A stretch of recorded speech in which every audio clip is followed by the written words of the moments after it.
Yesterday we had an open talk about the synodal process, and it was entitled Where We Are Now, Reflections on Synodality in the Context of Placing Hope in Faith. This is the diocesan synod that they had here in this diocese. So they invited a professor, a priest, Father Jerry O'Halloran. He's a Jesuit from Dublin.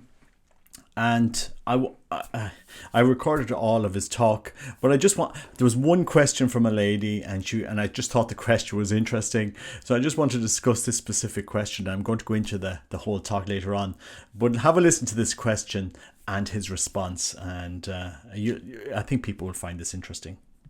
Now, in terms of questions, can I just ask, in part of the synodality process is that we listen with respect to what people are saying, and that we, show respect for each other. So I'd appreciate that. So, sorry, this lady here in the front, yeah? Yeah, I'm here really out of interest, I'll be very honest. Now, I've just seen the front of that book, and... Sorry, what book there, sorry? This book, The Synodal Pathway. Okay. And when I just took a glance, I've not read it. Okay. Just looking at the front of it, and that's how people judge a book by the cover, don't Yes. they? So, They're not supposed look at that and thought, God to me is very simple. That's why I sent Jesus to explain it all, to make it nice and easy. It's quite straightforward, really. And we've got the church, you could hardly see it, in a maze. You have to look twice to see the paths right. But it looks very convoluted. Right, I look at the word, placing hope in faith. Thank you. And I think when you have faith, you have hope because of faith. But there is a problem today. I don't disagree with you in that. But you said we're a listening church now. Depends, of course, which voice you're listening to. But you were talking about, I'm just jumping a bit now to the different things you mentioned. You spoke about the German church, which is sort of on fire for this sort of thing, about letting gay unions. Well, now, if those people are practicing sodomy, I don't think that's of God. Women priests, these are things that are on the agenda, maybe down the road, I don't know. Gay priests, maybe. There are masses already for practicing LGBT people in London, right? That's happening already, and that's this part of this new opening. Somebody who was an LGBT person now is entered into the Catholic Church. But when Jesus met the woman who was caught in adultery, he didn't say carry on being an adulteress. He said go and sin no more. That's what he said. Sin is very serious in our society, and no one really speaks about these things. We know it's about the love of the Lord because they don't know Jesus. They haven't known him. I've asked people coming out of Mass in another church, not here in Ballina, is Jesus dead or alive? Most of them will say he's dead. He's alive, of course, we know that. And this is what the problem is. People don't know the rudiment of their faith. And we're going on to something that could be different in different places. The German church could be going this way. Killala could be going this way. And in England it might be going that way. How are you going to get all those strands in some sort of unity to Jesus, who is the centre of all things? So I am criticizing it to a point without, I'm sorry, not trying to be personal about it. There is that. It sounds okay to, we're all going to have our say. But look at what's happened in our world today by having our rights and says. We're in chaos. That's where we're in. And I don't want to... What did the Lord say? When I come again, will there be any faith on the earth? So your question is how we pull all the different strands together, is that what I'm hearing? Yes. Yes, but it's different. The German church seems to be ahead doing all these things. How are you going to bring all the people with you when many people will never accept women as priests? Because the home is where this starts. And so many women are having to go out to work today, whether they want to or not. So they're away from the fundamentals of their family life. Some stranger is looking after them, maybe putting other values into their children. We've lost that home thing. This is it. Jesus needs to be brought to the home. big time, and then we can talk about how we can develop things. I'm sorry, I'm not sure I like this synodal pathway. Okay, that's fine. I'd like you want to say something there? Yeah, absolutely. Yeah, I can. Yeah, and I think that's one of the core kind of conditions that the Pope himself has said, that people speak honestly and that we learn to listen to that we learn to handle conflict well, that's a more healthy way of proceeding than bottling things up. So what you're saying is your view, and others will have different kinds of views. I would say with regard to some of the issues that are, if you like, hot button issues that you're talking about, it's interesting the way the Pope has moved, if you like, on some of these, and you'll get to in discourse in Ireland, where people have compassion, if you like, and the Pope is saying, who am I to judge, and so on and so forth.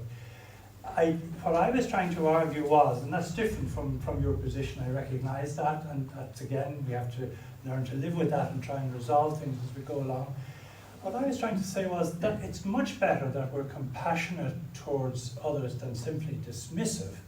But on the other hand, are we saying, for example, to people who practice contraception in a way that the Church doesn't formally agree with, are we saying to them, we're very compassionate towards you, but you're wrong? And are we saying to a woman that I know in my experience who feels a strong vocation to be a priest, and who talks about that vocation in a way that I would instantly recognise as similar to my own experience, am I saying to her that that can never happen? And then when I look at the theological arguments, I judge them to be thin. So yes, this is very conflictual, it's very divisive.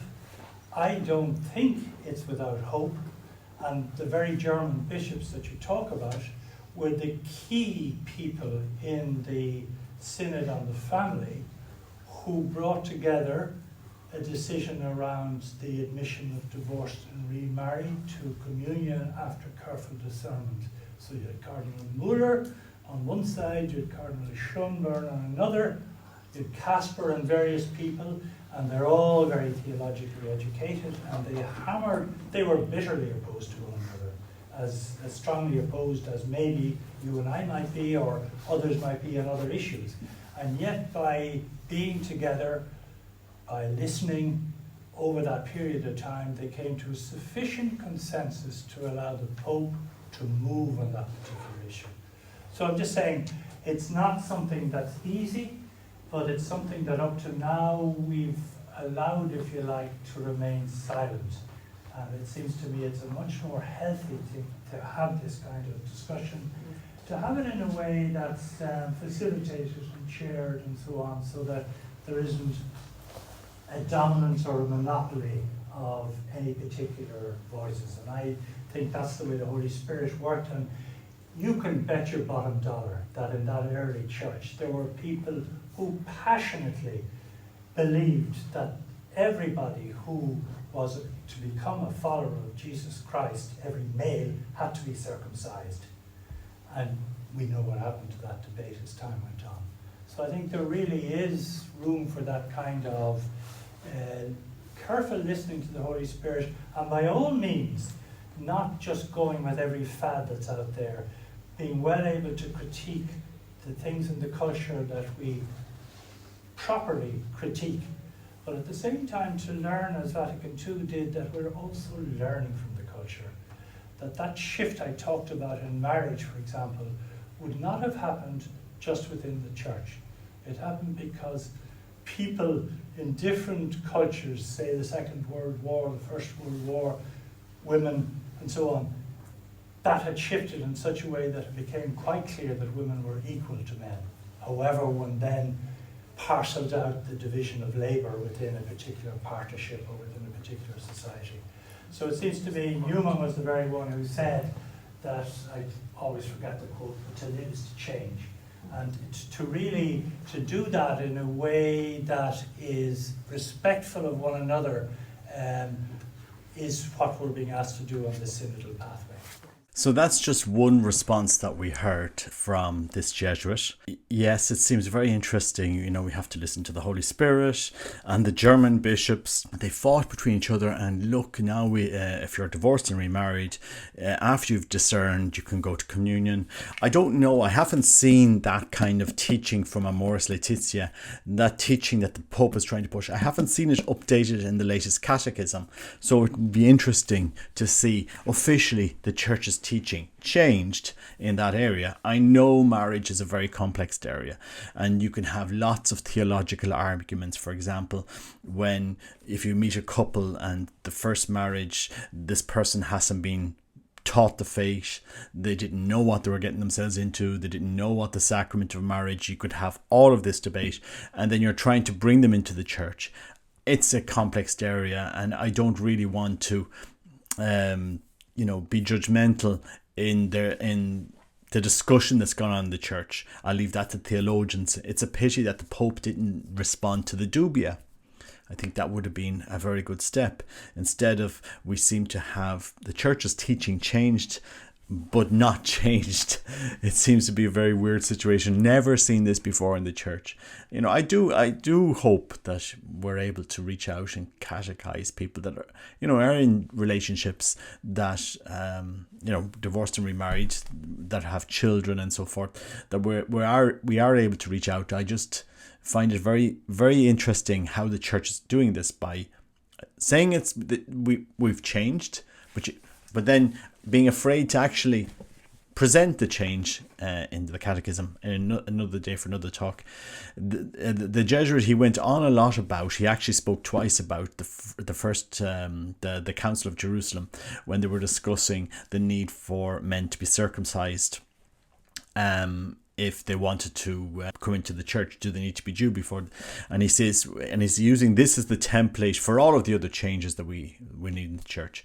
There was a lot of discussion, but they arrived to a change. And he was pushing this for women priests. He's pushing this for LGBTQ issues, for gay marriage blessings, and all of these other things that we seem to be pushing it into the church. I mean, to be honest, it sounded like sometimes what they were going on, like any woke stuff that you hear on the TV and so forth. I mean, we hear this constantly, and it's basically, let's turn the church into a popular version of the world, like that's what it sounds to me. And that might seem very crude, but that's really where this synodal process seems to be going. And there's this book with this maze that the lady is talking about. You'll seen it in the video. A maze and a little church in the centre, and then little paths coming through the maze and arriving to the church. I said it's a very apt cover, because we seem to be complicating the truths of our faith in this process. I always thought that the church had the deposit of the faith, and we were passing on the faith. So like when Christ said to that woman at the well, and the Samaritan well, the man you're with now is not your husband. He wasn't saying that things like, he was calling out sin. And I thought that in my simple mind that we avoided sin, and we avoided occasions of sin, and we changed our lives toward Christ. I suppose in this modern era, it seems a bit different. You can have any type of relationship. Are we going down that road? Because where does it end up? Will we want polyamorous relationships in the church, so that you can have blessings of polyamorous relationships? Like, where are we going with relationships in the church and all this? It's very interesting. Valid questions. Where will the Holy Spirit be inspiring us? I'm sure if we went out and asked, should we stop saying that pornography is a sin? If we asked the under 40s, do you think, in an anonymous survey, do you think the church should stop saying that pornography is a sin? I'm sure you'd get overwhelmingly, yes, no, we need to stop saying that that's sin.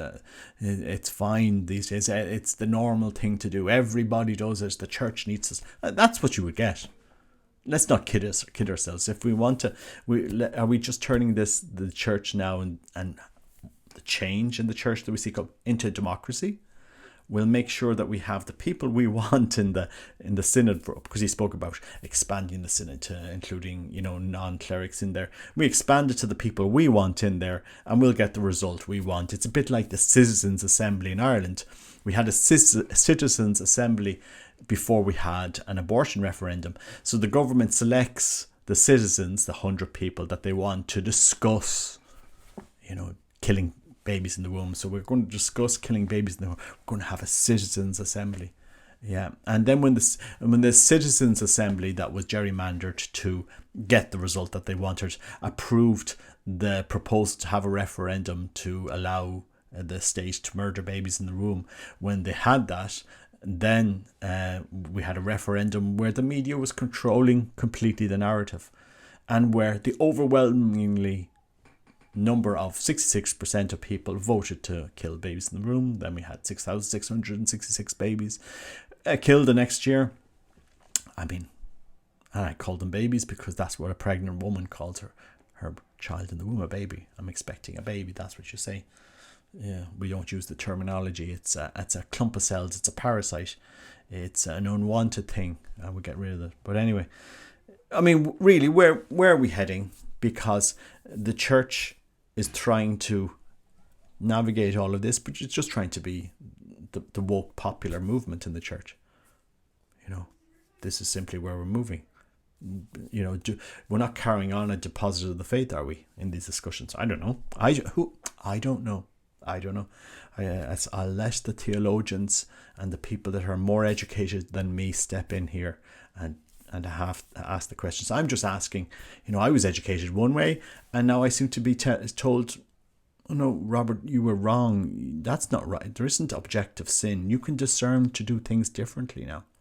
Oh, okay, that's okay. So it's interesting, I suppose.